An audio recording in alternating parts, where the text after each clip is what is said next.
Hello students, today we are discussing the cell.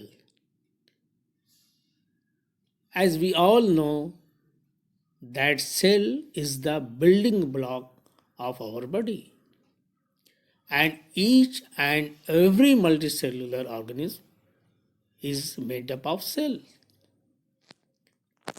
So it is the basic unit.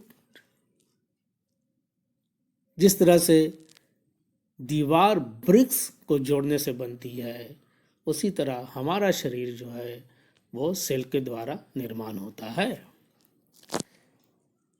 And the word cell has its origin from a Latin word that is cellula.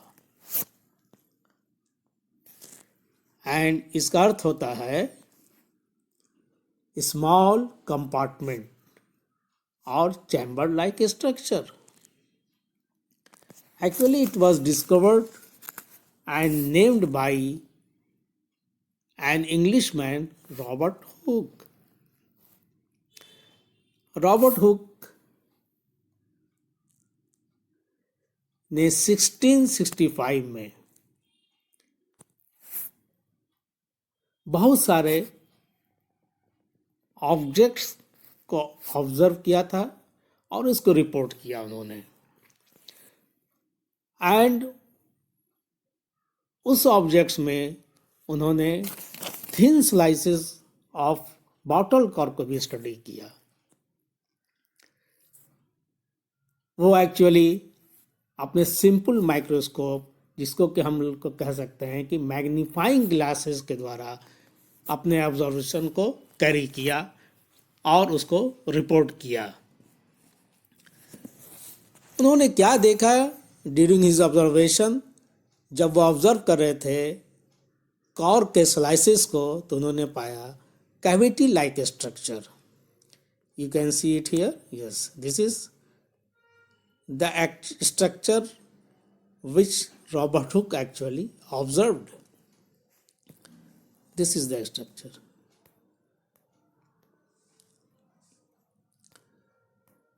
और उन्होंने इसका नाम दे दिया सेलुला, जिसको के cell हम कहते हैं. And he reported all his observation in the form of a book, Micrographia, और some physiological descriptions of minute bodies. उन्होंने अपने सारे ऑब्जर्वेशन को एक बुक फॉर्म में रिपोर्ट किया जिसको जो आज भी माइलस्टोन माना जाता है और सेल की डिस्कवरी रॉबर्ट हुक के नाम से जानी जाती है. But the interesting thing is that कि जो रॉबर्ट हुक ने सेल को ऑब्जर्व किया it was a dead cell. Dead cell कहने का अर्थ होता है कि सेल कैविटी केवल उनको दिखाई दिया which was surrounded by cell wall. और लेकिन ये इतना इम्पॉर्टेंट ऑब्जर्वेशन था कि बाद में लोगों ने इसको फिर कैरी ऑन किया इसी ऑब्जर्वेशन को. और इन 1674 एंटनी वैन लीवेनहॉक जो कि एक डच ड्राई गुड्स मर्चेंट थे, उन्होंने भी अपने सिंपल माइक्रोस्कोप जो कि लेंसेस पर आधारित था, उन्होंने बहुत सारे लिविंग ऑब्जेक्ट्स को ऑब्जर्व किया. And he observed organisms like bacteria, yeast, protozoans, RBC, spermatozoa etcetera. And with the help of his magnifying glasses he actually enlarged the things almost 300 folds. And he named all these things as animalcules. Means small animal, very small animal और little animals. और उन्होंने अपने सारे observation को उस समय the royal society को report किया जो कि formally royal society of London के नाम से जाना जाता था. तो दो स्टेप हुआ. एक में है कि रॉबर्ट हुक ने एक डेड सेल को स्टडी किया जिसका के नाम उन्होंने सेलुला दिया या सेल दिया. बाद में लिविंग ऑब्जेक्ट्स को ऑब्जर्व किया एंटनी वैन लीवेनहॉक। तो इन दो लोगों की वजह से सेल को जाना जाता है। Thereafter, lot of works were carried out and details of structure of cell was finally established. उसके बहुत दिनों बाद 19th सेंचुरी में दो इम्पोर्टेंट साइंटिस्ट श्लाइडन एंड शॉन ने सेल थ्योरी को दिया, लेकिन उससे पहले डटोशेट ने 1824 में सेल को एक्चुअली सेपरेट किया। उन्होंने टिश्यूज को बॉयल किया एसिड में और सेल को अलग किया, and on this basis he thought that all animals and plants are made up of cells से। जितने भी जीव हैं, चाहे वो प्लांट्स हो या एनिमल हो, सभी सेल के द्वारा उनका निर्माण होता है। ये बेसिक वर्क था डटोशेट का इन 1824 में। लेकिन बाद में दो जर्मन साइंटिस्ट, श्लाइडन जो कि एक बॉटनिस्ट थे एंड शॉन जो कि एक ज़ूलॉजिस्ट थे, दोनों ने अलग अलग काम किया और ये बताया कि प्लांट्स एंड एनिमल्स का स्ट्रक्चर जो होता है, सेल स्ट्रक्चर ऑलमोस्ट सिमिलर होता है।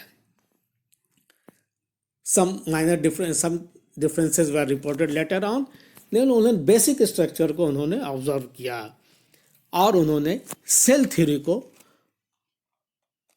प्रोमलगेट किया, एंड जो कि 3 एस्पेक्ट्स पर या 3 पार्ट्स में डिवाइडेड होता है। पहला, first one is that all living organisms are composed of 1 और more sales.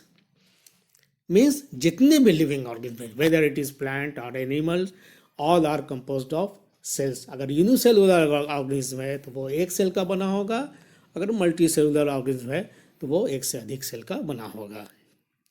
And the cells are the basic unit of life. जैसा कि मैंने बताया कि जो स्मॉलर यूनिट है, जिस तरह दीवार बनाने में इस ब्रिक्स का यूज़ करते हैं, उसी तरह स्मॉलर यूनिट जो है सेल होता है, और सेल से ही पूरे शरीर का निर्माण होता है। So cell is actually the basic unit of life. लेकिन इसका तीसरा पार्ट जो था, वो उस समय जो दिया गया था श्लाइडन के द्वारा, उसमें क्रिस्टलाइजेशन एस्पेक्ट को डिस्कस किया गया था और ये बताया गया था कि सेल का निर्माण क्रिस्टलाइजेशन के थ्रू होता है, जिसको कि बाद में रुडोल्फ वर्चो ने इन 1858 में उन्होंने इसको रिफ्यूट किया और इस अजम्पशन को उन्होंने ऑलमोस्ट रिजेक्ट कर दिया, और उन्होंने बताया कि सेल का निर्माण जो होता है वो एक्चुअली प्री एग्जिस्टिंग सेल से होता है। उनका बहुत famous omnis cellula e cellula concept बहुत पॉपुलर है, जिसका अर्थ होता है every cell from a cell, मतलब एक सेल से दूसरे सेल का निर्माण होता है। सो उसके बाद 3 tenets of thereafter 3 tenets of the cell theory were given,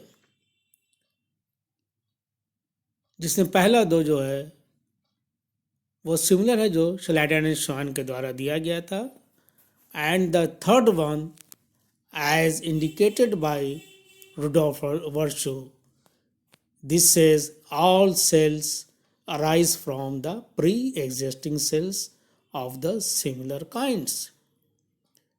means cells का ओरिजिन जो होता है वो सेल के द्वारा होता है, एक तरह के सेल के द्वारा होता है, and thus the continuity of life from one generation to another is through living cells। जो अजम्पशन था कि क्रिस्टलाइजेशन के थ्रू होता है, उस अजम्पशन को रिफ्यूट करके ये बताया गया कि सेल की उत्पत्ति लिविंग सेल्स के ही द्वारा होती है। And the contribution of Virchow was immense, but the cell theory is known by the name of Schleiden and Schwann because of their basic work. Now the modern cell theory. जैसे जैसे technology का advancement हुआ, नई जानकारी हुई, लोगों ने sales के बारे में ज़्यादा समझा और उसके बाद 3 एडिशंस उसमें किए गए। जो पहले 3 टेनेंट्स था, उसके बाद 3 एडिशंस उसमें किया गया। First is that DNA is passed between cells during cell division. DNA जैसा कि हम लोग जानते हैं हेरिडिटरी मटेरियल होता है, ये एक सेल से दूसरे सेल्स में सेल डिवीजन के दौरान पास ऑन होता है। And the second that the cells of all organisms within a similar species are mostly the same, both structurally and chemically. Means एक स्पेसीज के सेल्स जो होता है वो ऑलमोस्ट सिमिलर होता है, स्ट्रक्चरली भी सिमिलर होगा एंड केमिकली भी सिमिलर होगा। And the third one that energy flow occurs within the cells. ये 3 एडिशंस बाद में किया गया। सो सेल थ्योरी, जो मॉडर्न सेल थ्योरी है, उसमें 6 टेनेट्स हम मान सकते हैं। First three they are given by Schleiden and Schwann and by the work of Virchow, and 3 addition करके 6 टेनेट्स आज के दिन में मॉडर्न सेल थ्योरीज में हम मान सकते हैं। Now the cell as highly organised molecular factory, cell को कहा जाता है।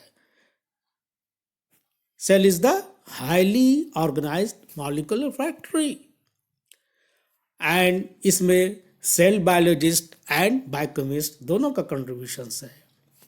सेल बायोलॉजिस्ट क्या करते हैं? They work with the help of electron microscope and they found the organelles which are present inside the cell, जो कि डिफरेंट फंक्शन को कैरी करता है सेल के अंदर। और बायोकेमिस्ट का काम क्या होता है कि डिफरेंट पाथवेज, जैसे कि हम लोग जानते हैं रेस्पिरेशन होता है, फोटोसिंथेसिस होता है, प्रोटीन सिंथेसिस होता है, इस तरह से बहुत सारे पाथवेज को वे बताते हैं कि कौन कौन सा पाथवे सेल के अंदर ऑपरेट करता है। And because of this continuity of life is maintained. So cell को हाईली ऑर्गेनाइज्ड मॉलिक्यूलर फैक्ट्री के नाम से जाना जाता है। एक सिंगल सेल का ऑर्गेनिज्म भी वो फंक्शन करता है जो कि एक मल्टी सेलुलर ऑर्गेनिज्म करता है। मीन्स एक सिंगल सेल का ऑर्गेनिज्म, यूनिसेलुलर ऑर्गेनिज्म में is capable of living an independent life because of this organized factory, because of diverse function which a cell carries. So this is all about cell. This is, as I told you, this is another introductory part of the cell. Next classes में हम लोग इसके structure को समझने की कोशिश करेंगे. So thank you very much.